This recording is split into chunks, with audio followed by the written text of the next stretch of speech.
بسم اللہ الرحمن الرحیم۔ السلام علیکم سامعین کرام، آج کا بیان حقوق القرآن کے بارے میں ہے۔ حضرت عمر رضی اللہ تعالیٰ عنہ کا معمول تھا کہ آپ قرآن مجید کو آنکھوں سے لگاتے اور اپنے سر پر رکھتے اور اسے چومتے اور یہ کہتے کہ یہ میرے رب عز و جل کا عہد نامہ ہے اور اس کے قوانین کا مجموعہ ہے۔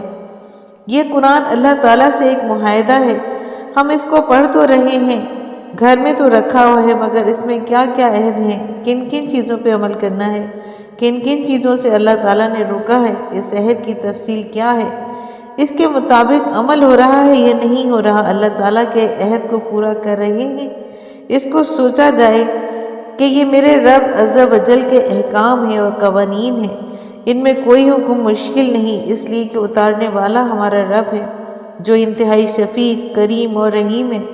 تلاوت میں ان باتوں کو سوچا جائے، جب تلاوت شروع کریں تو یہ بھی ذہن میں رکھیں کہ اللہ تعالیٰ کے سامنے بیٹھا ہوا ہوں اور ان کا کلام خود انہی کو سنا رہا ہوں اور اپنا کلام سن کر خوش ہو رہے ہیں۔ دنیا میں آپ کسی مصنف، مضمون نگار یا شاعر کو اس کا کلام پڑھ کر سنائیں تو وہ کتنا خوش ہوتا ہے۔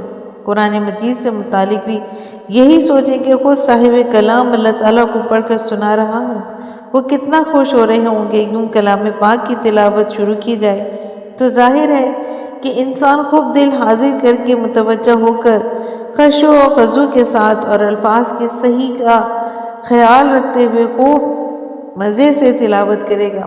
لیکن اس میں ایک اشکال ہے کہ جب یہ تصور کر کے تلاوت کریں گے تو ظاہر ہے کہ بہت آہستہ آہستہ سے پڑھیں گے اور ہر لفظ کو خوب تجوید کے ساتھ ادا کریں گے اور ٹھہر ٹھہر کر ترتیل کے ساتھ قرآن پاک کی تلاوت کرنا چاہیے۔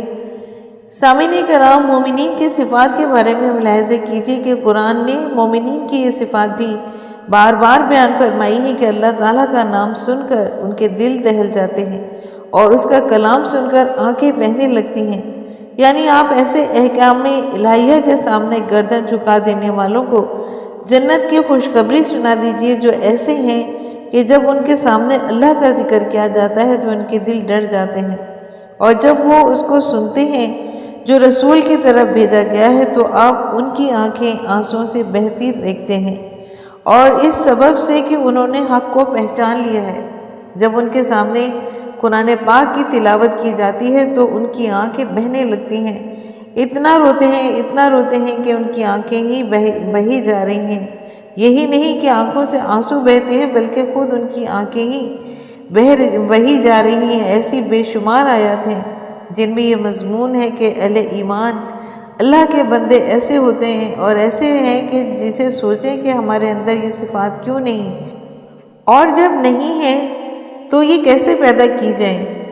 رحمان کی شان کسی باخبر سے پوچھنا چاہیے، رحمان کیسے راضی ہو اور اس کی صفات کیسے حاصل ہو، ان صفات کی تحصیل کا کیا طریقہ ہے جن سے رحمان راضی ہو۔ یہ کسی باخبر سے پوچھے کہ سب کو معلوم نہیں ہوتا، باخبر لوگوں سے پوچھے کہ ان صفات کو حاصل کرنے کا اہتمام کیجیے اور دعا بھی کیجیے۔ قرآن کریم کی صفات دوسری قسم وہ ہے کہ جن میں قرآن کی صفات کا بیان کیا گیا ہے۔ قرآن پاک دلوں کی بیماریوں کے لیے شفا ہے۔ دلوں کی بیماریاں کیا ہیں، ان کا ذکر خود دوسری آیات میں موجود ہے، اور بعض دل وہ ہیں جن میں اللہ تعالیٰ نور ودیعت فرما دیتے ہیں۔ یعنی بہت سے دل ایسے ہیں کہ وہ مردہ تھے، ہم نے ان کو جلا دیا اور ان کو نور پیدا کر دیا، اور وہ نور لیے ہوئے لوگوں میں چلتے پھرتے ہیں، بظاہر دوسرے لوگوں کی طرح چلتے پھرتے نظر آتے ہیں، دیکھنے میں سب ایک جیسے معلوم ہوتے ہیں، جیسے وہ انسان ہیں ویسے ہی یہ انسان ہے، لیکن بعض کے دل میں نور ہے اور بعض کے دل میں نور نہیں ہے۔ وہ نور کیا ہے؟ اللہ تعالیٰ کے ساتھ محبت، فکر آخرت، اللہ تعالیٰ کی رضا کی تڑپ اور لگن ان کے اعمال سے بھی ظاہر ہوتا ہے کہ ان کے دل میں نور ہے۔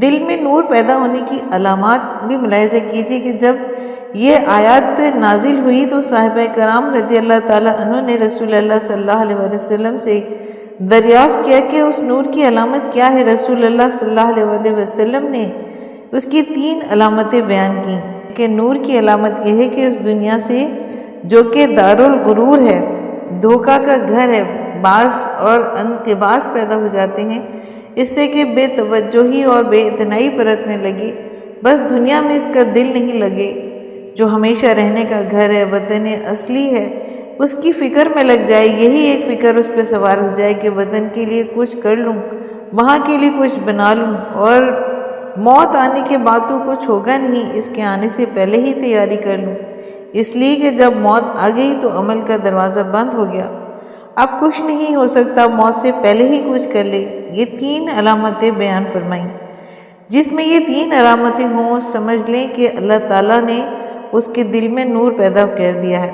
لہٰذا قرآن مجید پڑھتے وقت سوچنا چاہیے کہ مومنین کی صفات ہمارے اندر ہیں یا نہیں، اور اگر نہیں ہے تو کیوں، اس کی فکر کرے کہ ہمارے اندر یہ صفات آ جائیں۔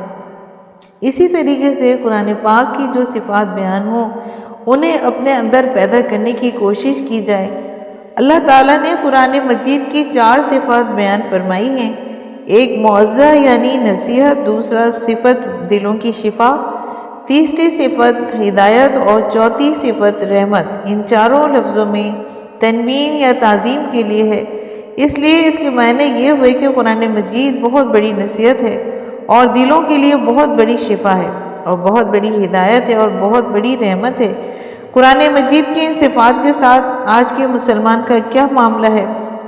نصیحت حاصل کرنے کے بجائے قرآن کی ایک ایک حکم کی مخالفت۔ دلوں کی شفا کا مطلب تو یہ ہے کہ دلوں سے دنیائے مردار کی محبت نکال کر دلوں کو اللہ کی محبت اور فکر آخرت سے منور و معمور کیا جائے، اور قرآن پاک کے احکام پر عمل کر کے اسے اپنے لیے رحمت بنانے کے بجائے اللہ تعالیٰ کے احکام سے سرتابی اور انحراف کر کے عذاب و قبر الہی کو دعوت دے رہے ہیں۔ حالانکہ اگر اس پر عمل کیا جائے تو یہ ہمارے حق میں گواہی دے گا اور سفارش کرے گا، اور اس کی سفارش اللہ تعالیٰ قبول فرمائیں گے۔ قبر میں نور ہوگا، جہنم سے ڈھال ہوگا۔ اگر عمل نہیں کیا تو ہمارے خلاف گواہی دے گا کہ یا اللہ یہ مجھے پڑھتے رہے لیکن عمل کچھ نہیں کیا۔ سامعین کرام، ذرا سوچیں کہ ہم نے قرآن مجید کے کتنے حقوق ادا کیے۔ رمضان المبارک کے بارے میں رسول اللہ صلی اللہ علیہ وسلم نے فرمایا کہ حضرت جبرائیل علیہ السلام نے بددعا فرمائی اس شخص کے لیے جس پر پورا رمضان گزر گیا مگر اس نے اپنی مغفرت نہ کروائی۔ جبرائیل علیہ السلام کی اس بددعا پر آپ صلی اللہ علیہ وسلم نے آمین فرمائی، اور ایک روایت میں ہے کہ جبرائیل علیہ السلام نے فرمایا کہ اللہ تعالیٰ نے یہ حکم فرمایا ہے کہ میں بددعا کروں، اور آپ صلی اللہ علیہ وسلم اس پر آمین کہیں۔ جو شخص رمضان المبارک میں اپنی زندگی نہیں سنوارتا، نہیں سدھارتا، اس شخص پر جبرائیل علیہ السلام کی بددعا ہے اور رسول اللہ صلی اللہ علیہ وسلم کی آمین ہے۔ اس لیے موقع بہت ڈرنے کا ہے۔ سامعین کرام، قرآن صحیح پڑھنے کی تاکید سے کسی کو یہ غلط فہمی نہ ہو کہ جو صحیح پڑھنے پہ قادر نہیں وہ تلاوت ہی نہ کرے۔ مقصد یہ ہے کہ صحیح پڑھنے کی کوشش کرنا فرض ہے۔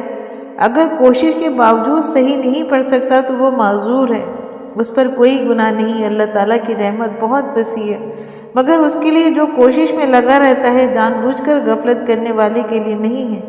یا اللہ تو ہماری ناقص عبادات کو قبول فرما۔ یا اللہ قرآن مجید اور رمضان کی جتنی ہم نے حق تلفیاں کی ہیں، ان کے حقوق میں جتنی کوتاہیاں کی ہیں، جتنی غفلتیں کی ہیں، یا اللہ تو سب معاف فرما دے۔ یا اللہ تو کامل ہے، تیرا ہر کام کامل ہے اور ہم ناقص ہیں، ہمارا ہر کام ناقص ہے، تو ہماری ناقص عبادات کو کامل قبول سے نواز۔ یا اللہ تو رمضان و قرآن کے تمام انوار و برکات سے عطا فرما۔ یا اللہ قرآن مجید اور رمضان میں جتنی بھی حکمتیں اور مصلحتیں ہیں ہمارے لیے مقرر فرما دے۔ یا اللہ قرآن کو ہمارے لیے جہنم سے نجات کا ذریعہ بنا دے۔ یا اللہ تو اس پر عمل کرنے کی توفیق عطا فرما۔ یا اللہ ہمیں قرآن پاک کے مطابق زندگی گزارنے کی توفیق نصیب فرما۔ یا اللہ اس نعمت کی قدر کرنے کی توفیق عطا فرما۔ یا اللہ تو قبر میں اسے نور بنا۔ یا اللہ تو جنت میں باعث ترقی درجات بنا۔ یا اللہ قرآن کے بارے میں، رمضان کے بارے میں جتنے بھی تیرے وعدے اور بشارتیں ہیں ان سب کو پورا فرما دے۔ جو کوتاہیاں ہوئی ان کو معاف فرما دے۔ یا اللہ جو تھوڑا سا وقت باقی ہے اس میں گزرے ہوئے کی تلافی کی توفیق عطا فرما دے۔ یا اللہ ابھی بننے والوں کے لیے وقت ہے۔ یا اللہ تو ہماری دستگیری فرما۔ یا اللہ جو تھوڑا سا وقت رہ گیا اس کی قدر کی توفیق عطا فرما۔ اے میرے اللہ تو مدد فرما، پوری دستگیری فرما۔ اے اللہ تیری دستگیری کے سوا کچھ نہیں ہوتا، تو ہماری مدد فرما، ہم صحیح سچے اور پکے مسلمان بنا دے۔ یا اللہ وہ ایمان عطا فرما، وہ توکل اور اعتماد عطا فرما، اپنی وہ محبت اور آخرت کی وہ فکر عطا فرما جس پر تو راضی ہو جائے۔ آمین ثم آمین۔ سامعین کرام، امید کرتی ہوں کہ آپ کو میرا آج کا یہ بیان پسند آیا ہوگا۔ اگر آپ کو یہ بیان پسند آیا ہے تو آپ اپنے چینل فضائل اسلام کو لائک اور سبسکرائب کیجیے اور ساتھ لگے بیل آئیکن کو پریس کیجیے تاکہ آنے والی نئی ویڈیوز کا نوٹیفیکیشن آپ کو سب سے پہلے ملے۔ شکریہ۔